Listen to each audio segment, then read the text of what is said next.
and you are watching India's number one Hindi gay story channel. कबीश और चाचा के बीच एक नया रिश्ता बन रहा था जो कि गोकुल को रास नहीं आ रहा था। गोकुल जो कि उनका पुराना आशिक था, जो मरकर लौट आया था, उसने कबीश के शरीर पर कब्जा कर लिया था और अब वो कबीश का इस्तेमाल कर रहा था चाचा के करीब जाने के लिए। जहाँ चाचा कबीश को अपनी कहानी सुना रहे थे, वहीं गोकुल उस चीज़ का फ़ायदा उठा रहा था, क्योंकि वो समझ चुका था कि एट द एंड मदन उसी से प्यार करता है, कबीश से नहीं।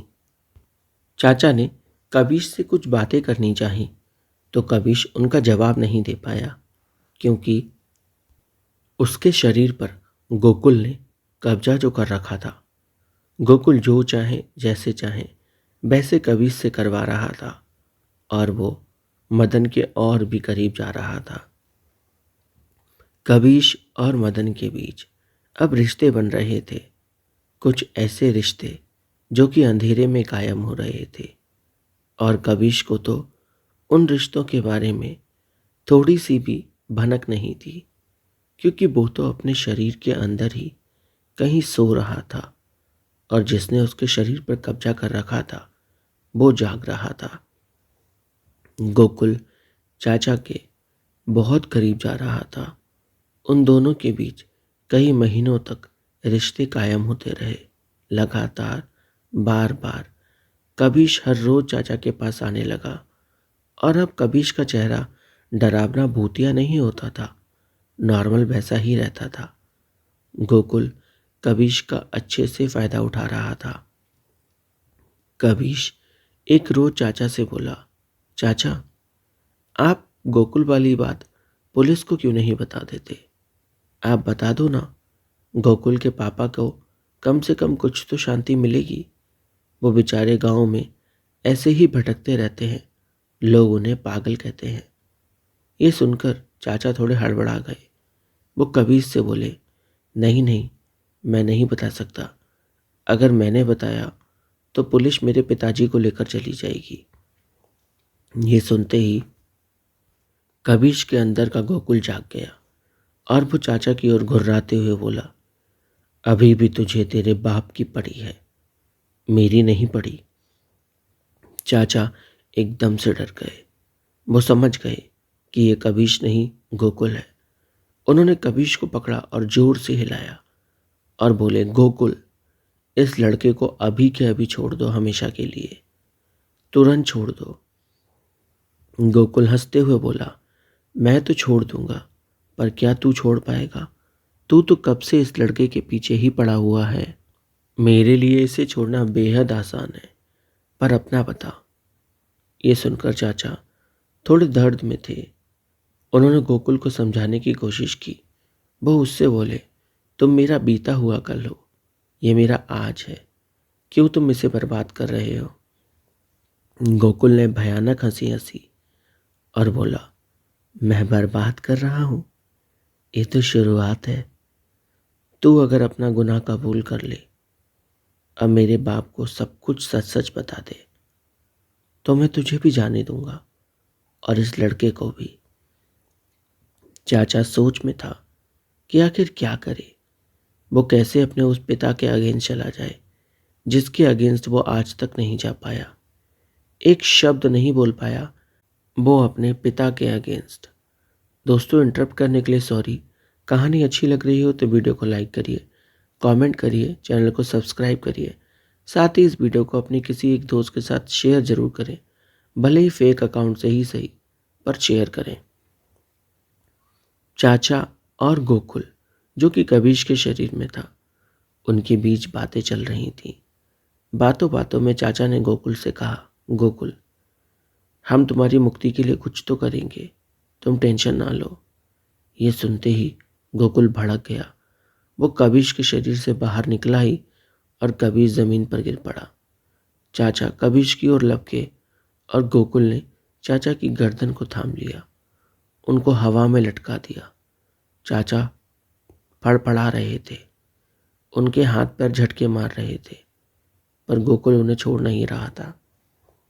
जब कबीश को होश आया, उसने देखा कि चाचा हवा में लटके हुए हैं और गोकुल वहीं खड़ा है। तो कबीश गोकुल के सामने जाकर घुटनों पर बैठकर मिन्नतें करने लगा कि छोड़ दो, इन्हें जाने दो।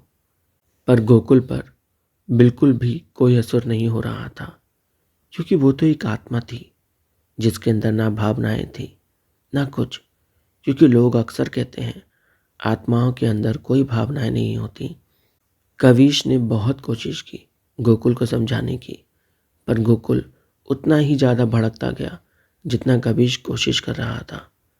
जब कविश ने उससे पूछा कि अगर तुम्हें इन्हें मारना ही था तो इतने साल तुमने इंतज़ार क्यों किया, क्यों तुमने इन्हें नहीं मारा? इस पर गोकुल ने कविश से कहा, तुम क्या जानो प्यार क्या होता है। मैंने प्यार किया, जीते जी भी निभाया और मरने के बाद भी। हमेशा इसके आजू बाजू रहा, इसका ख्याल रखते हुए, ताकि इसके ऊपर कोई मुसीबत ना आए। और आज जब इसे तुम मिले तो इसने मुझे यूं झटक दिया जैसे मैं इसकी कोई पुरानी शर्ट हूं और उस पर धूल आ चुकी हो।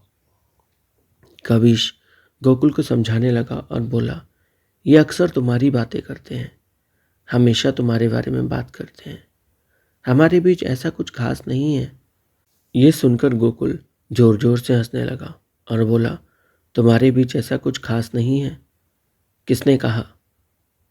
मुझे तुम बना नहीं सकते, मुझे सब दिखता है, वो भी जो तुम देख नहीं सकते। कबीश ने गोकुल से कहा, मैं इन्हें पसंद करता हूँ, इन्हें लाइक करता हूँ बहुत ज़्यादा, इनसे प्यार भी करता हूँ। पर मेरा प्यार सिर्फ शारीरिक तौर पे सीमित नहीं है। और रही बात इनके साथ जीने की, तो ये जब कल फैसला ना ले पाए तुम्हारे साथ जीने का, तो ये आज क्या ही फैसला ले पाएंगे मेरे साथ जीने का। मुझे नहीं लगता इनमें इतनी हिम्मत है भी। चाचा ये सारी बातें सुन रहे थे। गोकुल की पकड़ अब ढीली हो रही थी। गोकुल कबीर से बोला, तो फिर तुम चाहते क्या हो, इनके पास क्यों आते हो? कबीर ने कहा, बस जो पल, जितने भी पल इनके साथ मिले, उन पल को मैं वह जी लेना चाहता हूँ। क्योंकि ये तो मुझे पता है कि ये साथ नहीं दे पाएंगे, पर फिर भी जितना समय इनके साथ मिल जाए मुझे काफ़ी है मेरे लिए। उन यादों के सहारे मैं अपनी पूरी ज़िंदगी निकाल सकता हूँ। गोकुल ने कबीर से कहा, तुम बहुत अच्छे हो कबीर, पर यह आदमी तुम्हें डिज़र्व नहीं करता। इसलिए आज ये कहानी मुझे यहीं ख़त्म करनी होगी। ये कहकर गोकुल वहाँ से गायब हो गया और चाचा नीचे ज़मीन पर आ गए। कबीर दौड़ के चाचा के पास गया तो चाचा ने कबीर को हक किया और कबीर से बोले, कबीर, मैं तुम्हें अच्छे से समझ गया और तुम्हारे लिए मैं गोकुल तुम्हारे इस चाचा के शरीर में घुस गया हूँ और हमेशा अब यहीं रहूँगा। ये वो ना कर पाया जो उसे बरसों पहले करना था, तो अब मैं वो करूँगा। चाचा के शरीर में घुसा हुआ गोकुल पुलिस के पास गया। वहाँ जाकर उन्हें पूरी कहानी बताई और फिर पुलिस ने गोकुल की लाश के टुकड़े बरामद किए, वो टुकड़े जो पूरी तरह से ऑलमोस्ट गल चुके थे। गोकुल के पिता को पूरी खबर दी गई और मदन के पिताजी को अरेस्ट कर लिया गया। इधर कबीर बड़ा व्याकुल था चाचा जी को लेकर, पर वो समझ चुका था कि अब ये चाचा जी नहीं है, ये गोकुल है और गोकुल यूं ही कुछ भी गलत नहीं होने देगा। जब गोकुल ने अपना मकसद पा लिया तो फिर गोकुल सदा के लिए चाचा का शरीर छोड़कर चला गया। कबीर समझ नहीं पाया कि आखिर गोकुल ने इतने साल इंतज़ार क्यों किया, जबकि असल में गोकुल तो बस ये चाहता था कि मदन की ज़िंदगी में कोई ऐसा आ जाए जो उसे बहुत प्यार करे। उसी के इंतज़ार में और अपने इंसाफ के लिए गोकुल इतने सालों तक इंतज़ार करता रहा। और जब उसने कबीर की आंखों में वो प्यार देखा जो उसकी आंखों में होता था मदन के लिए, तो फिर उसने जाना बेहतर समझा। कहानी यहीं ख़त्म होती है दोस्तों। कुछ कहानियाँ ऐसी ही होती हैं, अच्छी लगी तो वीडियो को लाइक करें, कमेंट करें, साथ ही चैनल को सब्सक्राइब जरूर करें।